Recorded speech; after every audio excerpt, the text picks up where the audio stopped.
Since our humble beginnings as a small family business, Skyward has evolved into a global technology leader serving more than 2,000 school districts. At Skyward, we are proud to support the initiatives of the Green and Healthy Schools Classroom Learning Series. I am Leslie, and I'm with Green and Healthy Schools Wisconsin. Presenting today is Kate Flick. Kate is from a small town in Wisconsin, but she's lived in many places, including Madison, Ecuador, Germany, California, New York City, Minneapolis, and the Menominee Nation, which is where she encountered her favorite working forest. Kate enjoys swimming in Wisconsin's many lakes and exploring diverse forest communities wherever she is. Kate hasn't always been into tree identification. It's something she's picked up over time, but she finds that it's an important way to understand community relationships. Kate now works for LEAF, the Wisconsin K-12 Forestry Education Program. Kate, thank you for joining us today and being our guide for learning as we use trees and ecosystems as our lens. Cool, thanks for the introduction. So today we're going to talk about tree identification. As I was trying to figure out how to do this remotely, it's a little bit hard to teach a skill like tree identification when you're doing it remotely. So we'll see how it goes, and bear with me on any technology stuff. I imagine we're all getting used to that world. But before I talk more about anything, I just want to do a little acknowledgement to Indigenous homeland and acknowledge and honor that the inherent sovereignty of each American Indian nation of Wisconsin, and that the land on which we live today is the ancestral homeland of lots of Indigenous people. So just take a moment to celebrate and honor the original people of Turtle Island who have stewarded this land for generations in the past, present, and future. And I think this is really important. I grew up in Wisconsin, about an hour away from Menominee Nation, and then I got a chance to work with them. But I found that there was this sovereign nation that I hadn't even heard about in my education growing up. So I think it's really important to just acknowledge all the Indigenous homeland and how they've cared for this place that is Wisconsin since time immemorial. So this is part of a LEAF Understanding Community series. There's a couple other workshops that we have coming up. So this is the tree identification one that leads into some impervious surface stuff and understanding the role of trees in flood control. That one's on September 29th. Climate change and the trees around us is on October 27th. And exploring winter ecology is December 8th. So we're gonna just need a couple things for today as we go through. You can find these. Victoria, can you post the links to the tree ID terms and the dichotomous key in the chat? If that doesn't work, you can go to LEAF's website and click on the tree identification tools. And then we have everything that you need there. So I would go ahead and just kind of pull those up ahead of time. And we'll be using them as we go through. So what we're gonna do today is take a little field trip and do some tree ID. The video's kind of broken. It's gonna be a video, basically, that's about 20, 25 minutes. And it's broken up into 3 parts. So the first part is a little bit boring. It's sort of like the nitty gritty of tree ID and learning some of the vocab and patterns that we're gonna need to know. And then we'll go into the field and start applying some of those tree identification things to notice different patterns in our community. And then we have some intermittent poison ivy times that are pop quizzes. And actually, when you're trying to learn how to identify poison ivy, which is sort of an important thing to know, you learn a lot about how to do tree identification too. So hopefully that's a helpful thing for you.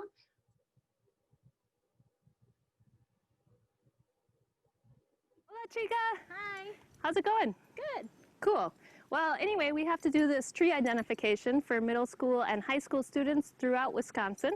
And I'm really glad you're here because it's a super fun activity that you can do remotely. You can even do it with friends and keep social distance. And so we're going to learn some things about tree identification. But just to kind of get a feel, are you really comfortable with tree ID? Are you just beginning or somewhere in the middle? I would say I'm kind of in the beginning phase of tree ID, so I'm really excited to learn more. Sweet. Well, then you can learn right along with the folks that are watching at home or in class. And I guess there ain't nothing to it but to do it. All right, let's do it. So here we are in my backyard, and we're just going to kind of start to observe some different tree ID patterns and learn some vocabulary to go along with those patterns. But first things first, when we're looking at tree identification, we're going to zoom into leaves. That's kind of one of the important things to pay attention to. And one question for you is, what do leaves do for trees, or why do all trees have leaves? Does it have something to do with energy or producing energy? Yes, definitely. So it's a function question. Leaves are the powerhouses of trees. So they create all the energy. They pull carbon dioxide, and then they have these chloroplasts that break apart water and do all this cool stuff to convert those matters to the form of themselves in other matter. So all trees have leaves. And right here, I want you all to do something at home. So just go ahead and draw a leaf from memory. It doesn't need to be exact. It doesn't need to be precise. We're going to apply some of those tree identification terms to it later, so hang on to it and just think of it as a work in progress. But even as you're drawing all those different leaves, and all of you have different perceptions and trees around you and memories of trees, are all leaves the same on trees? They're all doing the same thing. No, they're kind of different. I don't know why, but it seems like maybe they have different purposes. Cool. So we're going to go into some of those things a little bit later. But for now, let's just think like, okay, leaves are different. There's a whole range of what they look like. And now we're going to focus in on some of those differences. So as we're thinking about why tree leaves are different, one of the big categories that we divide things up by is coniferous versus broadleaf. All right, so that was an overdramatic version of two different strategies that trees are taking. Coniferous trees, you can think about having coniferous, like cones. This is a poor drawing of a cone. And broadleaves, you can think about having big fat leaves that are taking in the sun. A few of the differences of the strategies that they are doing has to do also with energy equations. So if you think about the length of time that leaves are on trees or needles, broadleaf trees are like, we're not going to deal with winter. There's a lot of cold, freezing, dryness, so we're just going to shed our leaves every year in the fall. That means they stop photosynthesizing in the winter, but they just grow the leaves in the spring again and make more efficient leaves. Coniferous trees, on the other hand, have needles that they hold for multiple years. So they don't hold them forever. They replace them every like 4 to 10 years, depending on which tree. But that means they can photosynthesize all year round, which gives them a little bit of an advantage in really cold and dry environments. Oh, and fun fact, in the broadleaf trees, some of those fall colors are because chloroplasts, which make chlorophyll and greenness, stop working. So they're not photosynthesizing and they suck all their energy back into the tree. So basically there's some physiological trade-offs for the energy needed to make your leaves and then maintain that powerhouse structure during the winter. Coniferous trees give up a little bit of efficiency with how they're built, with stomata that are smaller, and a few other cool adaptations. But on the flip side, broadleaves concentrate their photosynthesis in the months when there's the most energy, and they have a super duper efficient vascular structure that I'm not going to get into a ton here, but it's pretty cool when you start looking at different adaptations and some of those appearance pattern differences that come up in leaves. Finally, I'm just going to touch on structure for a second. You can see that broadleaves fill out the canopy and can really collect and be efficient in capturing that sun, whereas coniferous trees need to deal with heavy snow, frost, freezing, so they have a pretty much smaller surface area, making them way less efficient. We've also talked about some of the stomata differences and other physiological things, but just think about some of these as you're thinking about why leaves might be different. So those are a few of the whys in terms of this big category difference. We're not going to get that nerdy into some of the other categories, but just know that this is a big starting point. Just to test your knowledge here, We've got a whole bunch of trees here. Let's take a big sweep and a zoom and see if we can find any coniferous trees.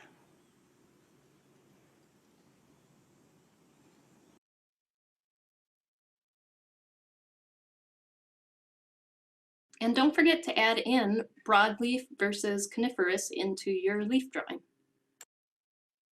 Here's another big category of leaf differences. We've got compound versus simple. You might be like, what does that mean? So let me show you. We'll start with compound.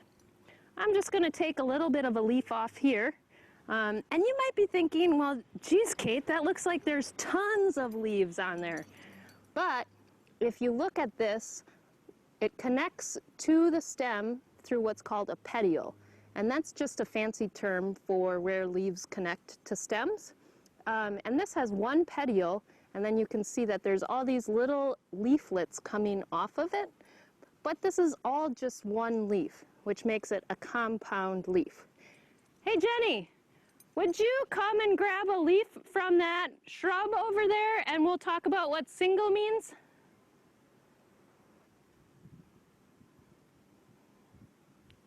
All right, so we can see that Jenny's coming up here with some single leaves, and there's actually a bunch of different leaves, and this will give us a good example of how the difference between compound and single. So on this one, the petiole is right about here, and you can see that it's connecting to the stem. And we'll just pluck that off. And if you look really close, which we're not going to be able to do on the camera, there is a scar that you can see, whether it's a compound or a simple leaf.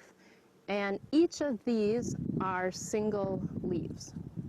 And I'll show you some examples of a whole bunch of different simple and compound leaves.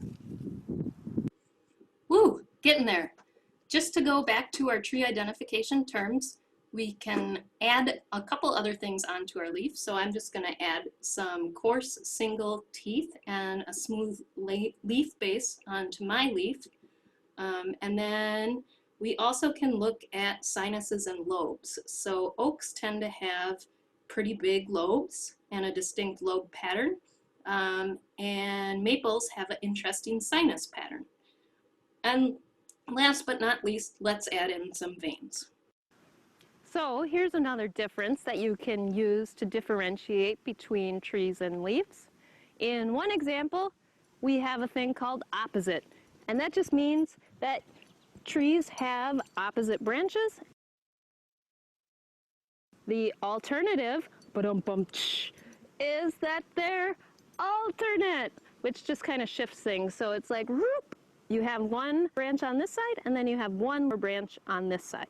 So here's all right, so I know something about tree ID. We've got some oaks, we've got some pines, we've got a bunch of shrubs, a pretty good flower layer.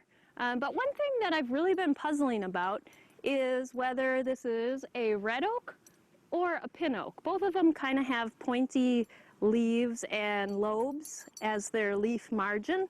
If you look in this book, this is a really great book. We'll zoom into it. It's Forest Trees of Wisconsin. And it gives you lots of information. You'll see that these pin oaks and red oaks both have that oak kind of shape, but the leaves look a little different. So I'm going to go collect some leaves and see if we can get to the bottom of that identification problem. Let's take a look. Ooh, that looks kind of like it could be poison ivy, and that's something we should know about before we go romping in the woods. Do you know how to ID poison ivy? No. All right, well, let's take a look.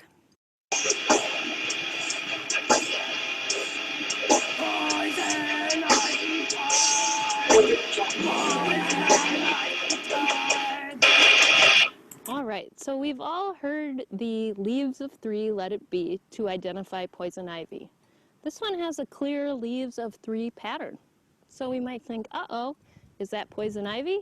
One of the key things about poison ivy that is different about this plant is that if you look really close, there's little pokies on this stem. Those pokies are something that poison ivy doesn't have, but raspberry leaves do, who also grow in clumps of 3. The other thing to take a look at when you're trying to see if it's poison ivy or not is to look at the leaf edge. This one has a nice toothed, jagged edge, which isn't the same pattern as poison ivy. So if we're thinking about if this is poison ivy or not, this one doesn't pass the test. So I'm just gonna touch it all over the place.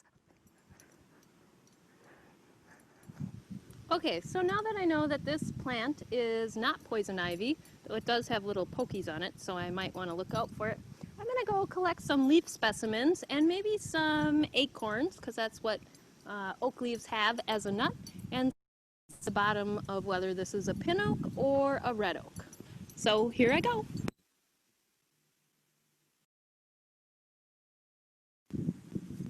I got some, but I still can't tell. We probably need to go on a field trip.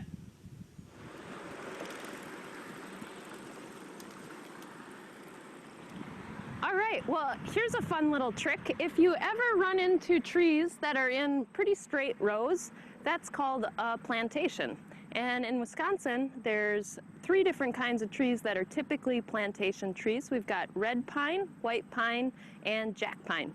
So whenever you see trees that are in straight rows and kind of look about the same size, you know it's probably one of those trees. One thing that's cool about Tree ID is that it can tell you a lot about a place's history. So these are red pines over here. They're super sun-loving. They love being in the sun. They hate the shade. They're called shade intolerant, and there's a gradient, a continuum of how much trees like or don't like sun when they're growing up as babies. So here we know that this was a big open area. Speaking of open areas, if you just zoom a little bit that way, you can see that there's some poplars coming in. Those kind of look like aspen. So that's another tree that tells us, like, hey, this was an open area because we love the sun.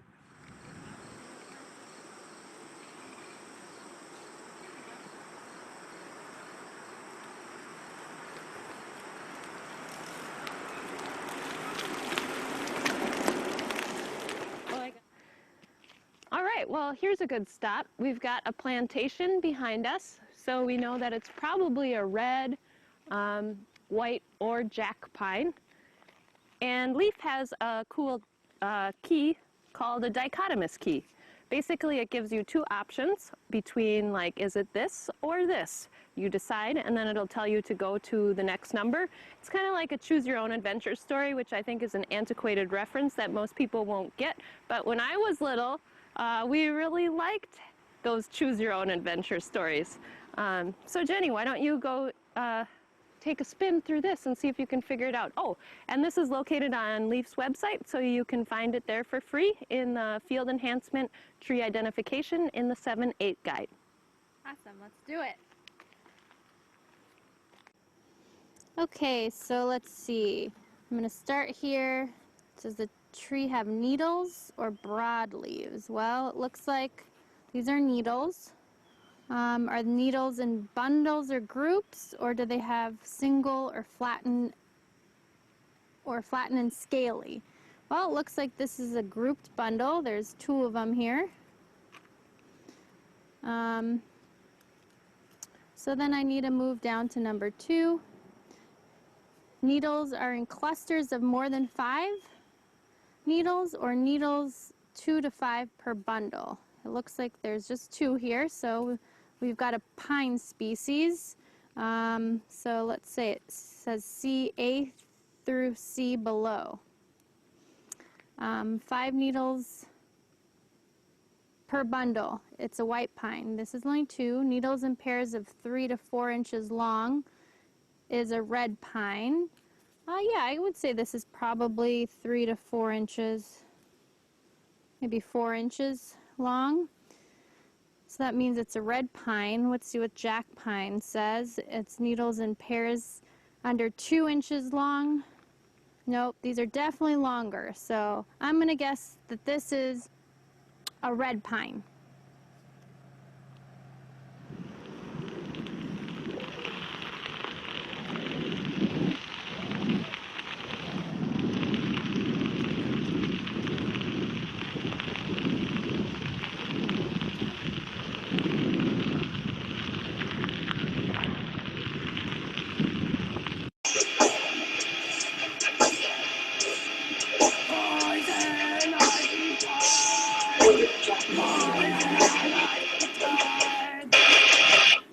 this is poison ivy or not?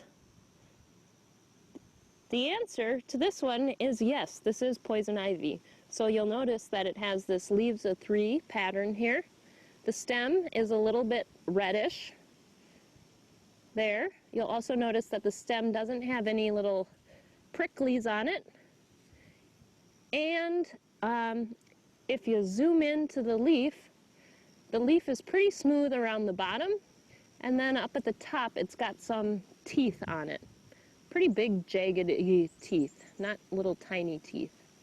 Poison ivy is a plant that has an oil, so sometimes, especially in sunny conditions, it gets a little bit shiny, and that oil is actually what gets on your skin and causes a rash.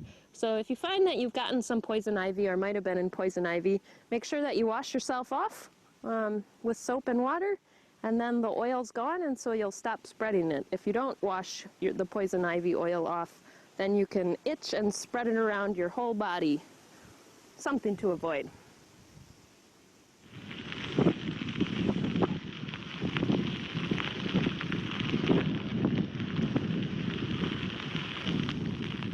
Well, this is kind of a fun spot because, like forests can tell us about the past, they can also tell us about the future, and knowing tree identification can help you understand the future of the forest.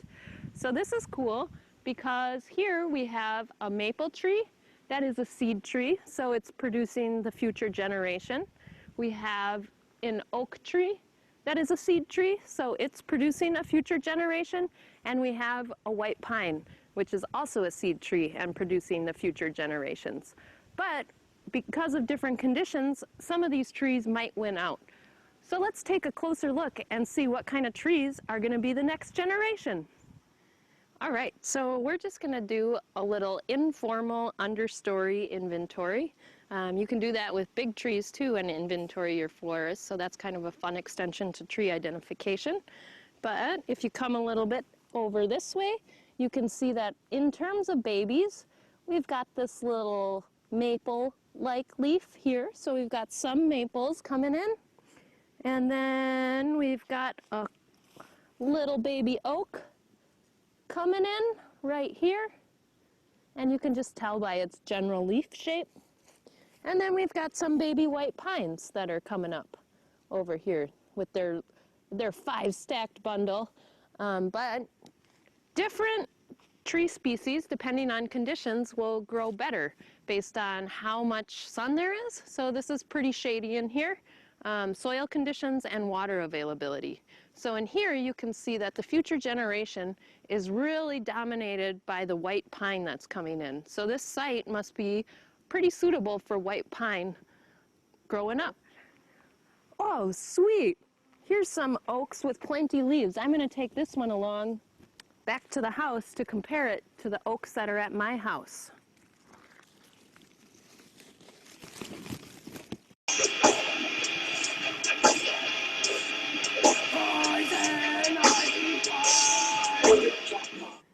All right, so do we think that this is poison ivy or not? Taking a closer look, we can see that it's got the telltale leaves of 3. Maybe let it be. But this one, if you look at the edge of it, is a smooth edge all the way up. So this is actually a different plant. It's called hog's peanut, and it's not poison ivy. But check it out. There's some secret sneak attacks in here. Look at this one. We've got leaves of 3, jagged edges. So there's some in this big cluster of hog's peanut. There's a couple secret poison ivies in here. Over here, over here. There's some over there. So when you're looking for poison ivy, you really need to have your eyes out, because sometimes it can be some sneak attack poison ivy.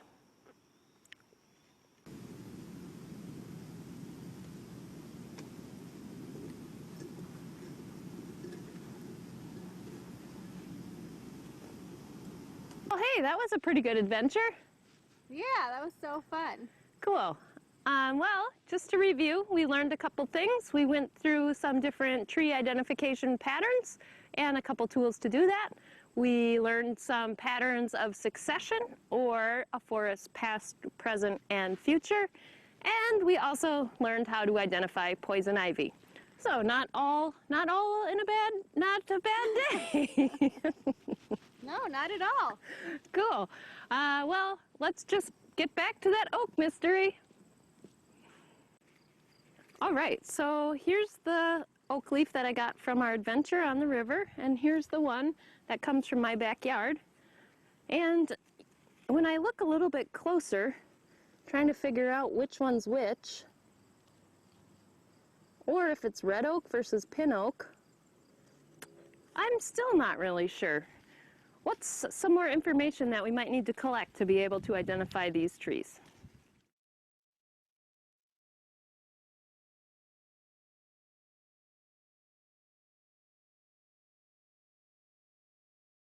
Generally, that video was meant to just kind of introduce people to basics of tree ID, which is sort of hard to do when you don't have people in front of you. So hopefully some things came through. Thanks, Kate. We are ready to take your questions. All right, Kate, it looks like we have some questions coming through. One is from Laura, and she asks, how many kinds of leaves are there? Whoa, that's a good question. I would guess there's like tons and tons of different leaves. Each species has a slightly different leaf. I was just looking this up yesterday, and I think in Wisconsin we have about 60 different species of trees that are pretty common. So that would be 60 tree leaf species, but then we have all the understory shrubs and other plants that all have their own kind of leaves. Maybe you're not asking about tree species specifically, maybe just more generally about like, hey, what are some of the major like categories of different kinds of leaves? But we sort of went through those, and those are the major categories that people generally divide things up from. And I see, what is your favorite tree species? So my favorite tree species, actually it was the first time that I ever did a tree identification. I used to go walking and jogging along the Lakeshore Path in Madison, and there was this tree that had the most beautiful heart-shaped leaf that tinkled when the wind would blow, and I was like, oh, you're so cool. And its bark kind of looked like ant bark from Lord of the Rings. It looked like ancient. And I was like, who are you? So I actually used a dichotomous key and figured out that it was a cottonwood leaf. So that's my favorite tree. Most foresters don't like that species because it's not great wood. And actually a lot of people don't like it also because it creates fluffy seeds that make it snow in the winter. So it's not most people's favorite tree species, but that one is mine. And then it looks like the website question got handled. And I did want to share a couple extensions that you can do too, that we have with Leaf. Like if you do tree ID and then you find students or yourself likes it, there's a lot of cool lesson extensions. So I'm just going to share my screen quick. And let's see. So we have the Forest Odyssey, which is kind of like a carbon story that is an Aldo Leopold lesson. They're studying layers in the forest. That is cool for most grade levels because you have to look at the canopy and kind of can think about who the forest is in all its layers. A History of Succession goes through some of the storylines that the video did. A timber cruise is pretty fun. You're kind of measuring trees and seeing how big they are, what species they are, and how valuable they are as lumber species. And then Reading the Forest Landscape is another one that if this is interesting, you might want to check out. So just to throw that out there.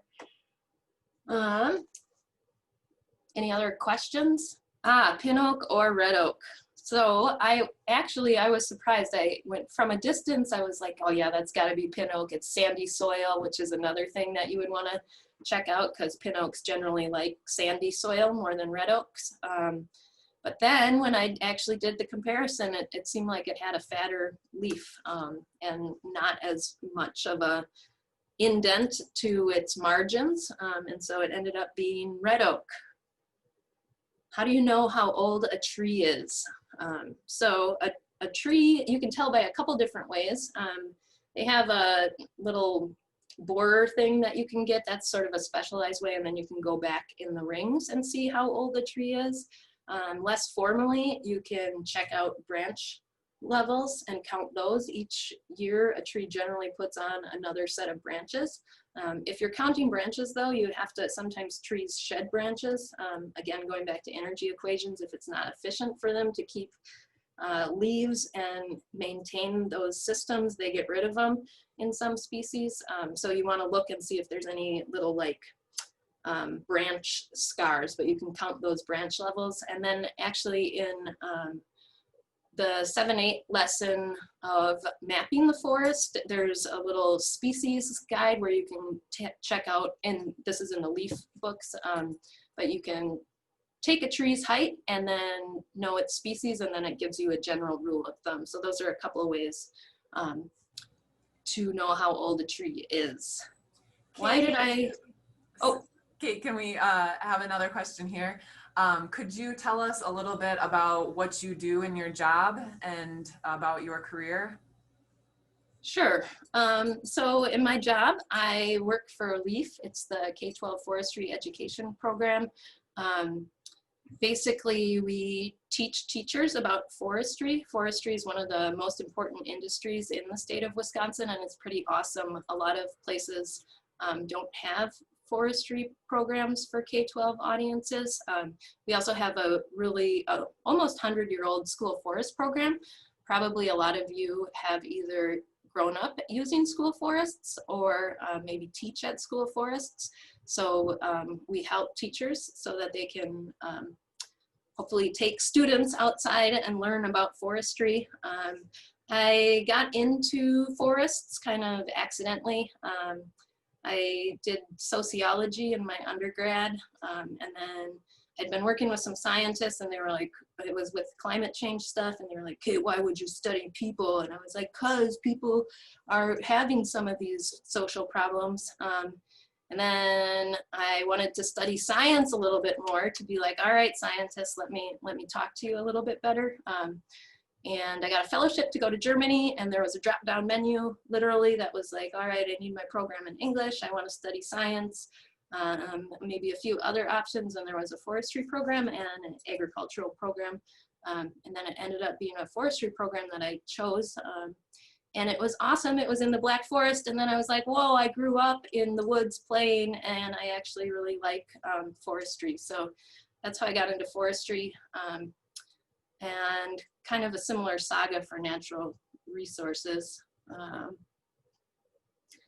What is the rarest tree? I don't know the answer to that one.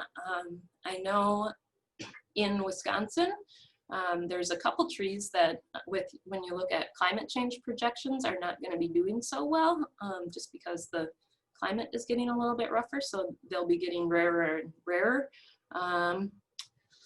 Probably depends on where you are. What is the rarest tree? So that's a good question. I don't know the answer to that one. If you have any more questions as you try doing tree ID, you're definitely welcome to contact me. My email is kflick@uwsp.edu. Thanks for watching the video. That was my first foray into editing, so hopefully it wasn't too boring. But thanks a lot. Thank you, Kate, for sharing your video and your expertise in forestry and education. We really appreciate your time.